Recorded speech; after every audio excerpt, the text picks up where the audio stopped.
Assalamualaikum warahmatullahi wabarakatuh. Sahabatku semua, semoga kalian selalu dalam keadaan sehat walafiat. Amin amin ya robbal alamin. Nabi Sulaiman diberi kekuatan yang menakjubkan oleh Allah Ta'ala. Dan kalau beliau memakai cincinnya, maka jin, setan, manusia, dan binatang-binatang hadir, berada di bawah kekuasaannya untuk tunduk serta patuh. Kemudian, iblis merupakan makhluk laknatullah yang akan menggoda manusia agar memilih jalan menuju ke neraka. Sejak baru lahir hingga manusia menuju ajal, tentu manusia tidak akan pernah lepas dari godaannya. Golongan ini tidak akan membiarkan Bani Adam menjalankan perintah Allah dan Rasul-Nya. Banyak manusia yang berpikir, jika demikian jahat iblis tersebut, mengapa Allah tidak membinasakannya saja?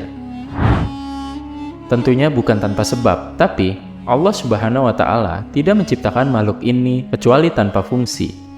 Pernah suatu ketika, Nabi Sulaiman alaihissalam memohon kepada Allah Subhanahu wa Ta'ala untuk menangkap iblis dan memenjarakannya. Nabi Sulaiman berharap ketiadaan iblis akan membuat hidup manusia lebih tentram dan damai tanpa dosa. Namun, apa yang terjadi setelahnya membuat Nabi Sulaiman kembali melepaskan makhluk tersebut. Sebenarnya, kondisi apa yang dialami dunia tanpa iblis dan setan? Berikut ulasannya. Kisah ini dipetik dari buku Kisah-Kisah Allah, karya Ahmad Mirkhalafzadeh dan Qasim Mirkhalafzadeh. Dalam sebuah riwayat diceritakan bagaimana Nabi Sulaiman alaihissalam memiliki kekuatan penuh menundukkan kalangan manusia, jin, dan hewan. Bahkan, setan-setan kala itu menjadi pekerjanya. Dia menjadi pekerja untuk membawa dan mengimpor batu-batuan, pasir, serta bahan bangunan lainnya untuk membangun bangunan yang megah. Namun, meski dengan kekayaan dan kekuasaan tersebut, ternyata Nabi Sulaiman mencari makan dari rezeki yang diperolehnya dengan berjualan tas di pasar. Padahal, di dapur sang raja setiap hari selalu memasak 4.000 ekor unta, 5.000 ekor sapi, dan 6.000 ekor kambing. Di dalam buku tersebut dituliskan sebuah riwayat saat Nabi Sulaiman alaihissalam memohon kepada Allah agar diperbolehkan memenjarakan iblis.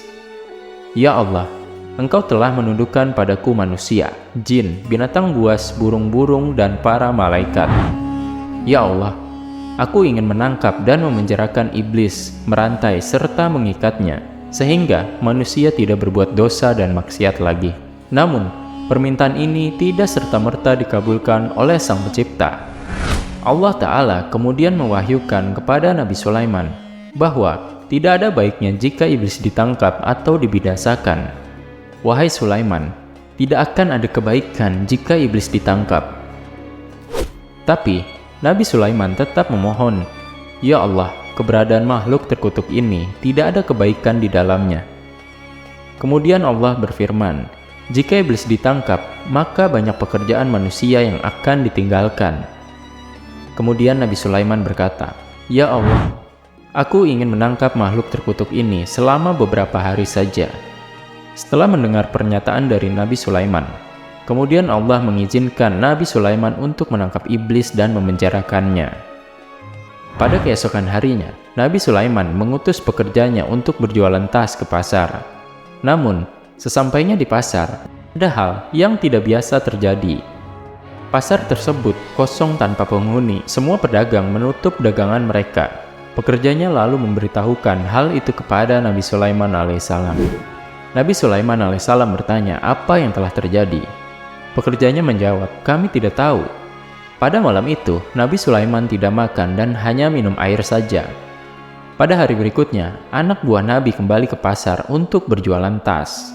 Namun, hal yang sama kembali terjadi. Pasar kosong dan tidak berpenghuni.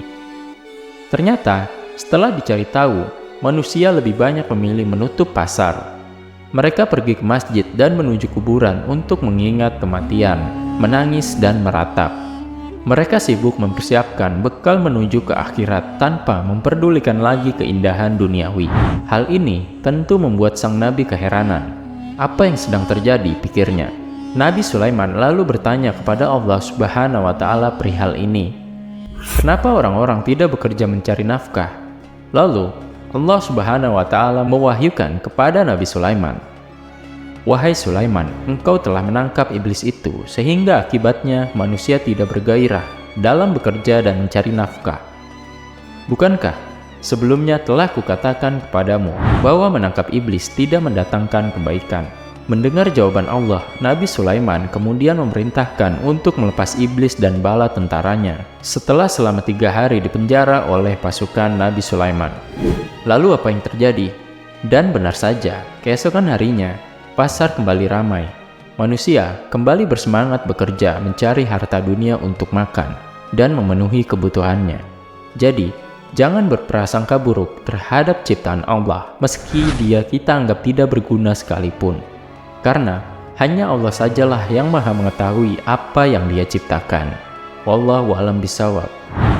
Demikianlah teman-temanku sekalian. Semoga kisah ini dapat menjadikan kita pribadi yang lebih baik lagi, serta selalu mengingat Allah dimanapun kita berada.